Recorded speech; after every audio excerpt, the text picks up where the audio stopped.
बीते दशकों में हमने भारत के इंफ्रास्ट्रक्चर के निर्माण में दो बड़ी चुनौतियां देखी है। एक, इंफ्रास्ट्रक्चर के बड़े प्रोजेक्ट समय पर पूरी नहीं हो पाते थे। दूसरा, अलग अलग विभाग, अलग अलग सरकारें अपनी अपनी सुविधा से काम करती थी। इससे सरकारी संसाधनों का दुरुपयोग भी होता था, समय भी अधिक लगता था और सामान्य जन को भी असुविधा होती थी। मेरी सरकार ने पीएम गति शक्ति नेशनल मास्टर प्लान बनाकर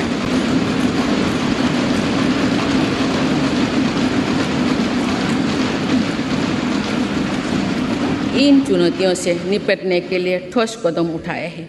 पीएम गति शक्ति नेशनल मास्टर प्लान को लेकर राज्यों और यूनियन टेरिटरीज ने भी उत्साह दिखाए हैं। इससे देश में मल्टी मॉडल कनेक्टिविटी का भी विस्तार होगा। मेरी सरकार भारत को विश्व का सबसे कॉम्पिटिटिव लॉजिस्टिक हब बनाने के लिए प्रयासरत है। इसके लिए पिछले वर्ष देश में नेशनल लॉजिस्टिक पॉलिसी लागू की गई है।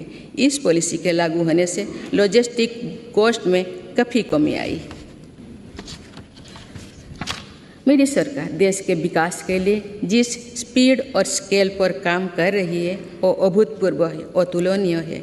मेरी सरकार ने आने के बाद भारत के गरीबी के लिए औसतन हर रोज आवास योजना के 11,000 घर बने।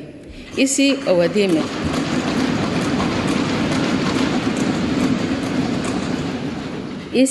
में भारत में हर रोज औसतन 2.5 लाख लोग ब्रॉडबैंड कनेक्शन से जुड़े। हर रोज 55,000 से ज़्यादा गैस कनेक्शन दिए गए। मुद्रा योजना के तहत हर रोज 700 करोड़ रुपये से ज़्यादा का लोन दिया गया। बीते 8-9 वर्षों में भारत में लगभग हर महीने एक मेडिकल कॉलेज बना है। इस दौरान देश में हर दिन में 2 कॉलेज की स्थापना हुई है। हर सप्ताह एक यूनिवर्सिटी बनी है। सिर्फ 2 साल के भीतर भारत ने 220 करोड़ से ज़्यादा वैक्सीन की डोज भी दी है।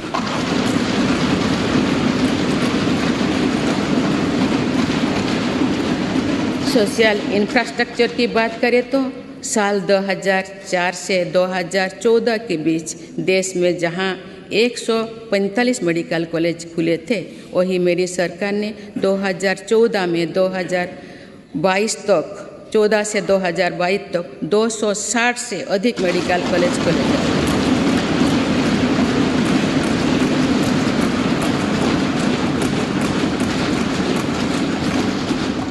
मेडिकल की पढ़ाई कर रहे छात्रों के लिए ग्रेजुएट और पोस्ट ग्रेजुएटों की संख्या अब पहले के मुकाबले देश में दुगुनी हो चुकी है। 2014 से पहले जहां देश में कुल लगभग 725 विश्वविद्यालय थे, वही बीते केवल 8 वर्षों में 300 से अधिक नए विश्वविद्यालय बने। इसी दौरान देश में 5,000 से अधिक कॉलेज भी खोले गए हैं।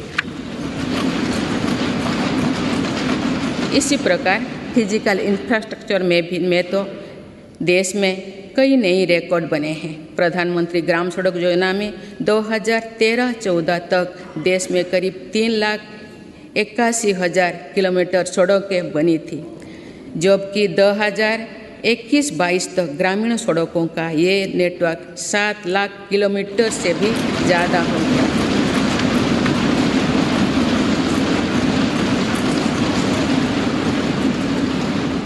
अब तो देश की 99% से अधिक बस्तियां सड़क मार्ग से जुड़ चुकी हैं। वर्ल्ड बैंक सहित अनेक संस्थाओं की स्टडी के अनुसार ग्रामीण सड़कों से गांव में रोजगार, खेती, शिक्षा और स्वास्थ्य पर बहुत सकारात्मक असर पड़ा। नेशनल हाईवे नेटवर्क में पिछले 8 वर्षों के दौरान 55% से ज़्यादा की बढ़ोतरी हुई है। जल्द ही भारतमाला प्रोजेक्ट के तहत देश के 550 से ज़्यादा जिले हाईवे से जुड़ जाएंगे और अर्थव्यवस्था को गति देने वाले कॉरिडोर्स की संख्या 6 से बढ़कर 50 होने वाली है। इसी तरह देश के एविएशन सेक्टर भी तेज़ी से आगे बढ़ रहा है। साल 2014 तक जहां देश में एयरपोर्ट्स की संख्या 74 थी वो अब बढ़कर 147 हो गई।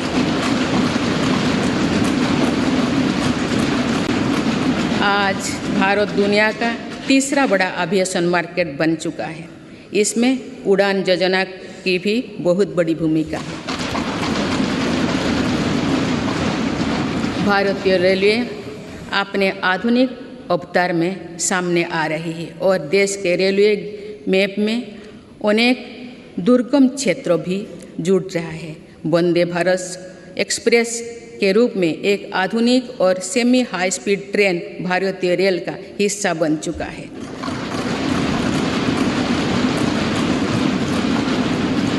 जम्मू कश्मीर और नॉर्थ ईस्ट के दुर्गम क्षेत्रों को भी रेलवे से जोड़ा जा रहा है। देश के बड़े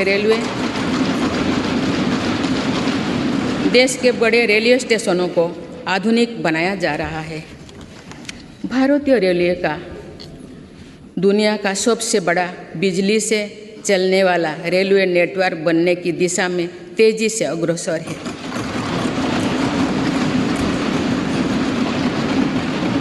भारतीय रेल को सुरक्षित बनाने के लिए स्वदेशी टेक्निक कोबोज का भी हम तेजी से विस्तार कर रहे हैं। माननीय सदस्यगण, भारत ने उस सोच को भी बदला है जो प्रगति और प्रकृति को परस्पर विरोधी मानती थी।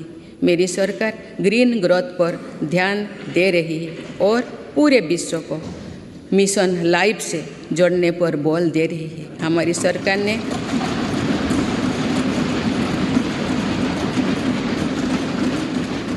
सरकार ने पिछले 8 वर्षों में सोलर एनर्जी क्षमता को करीब 20 गुना बढ़ाया है।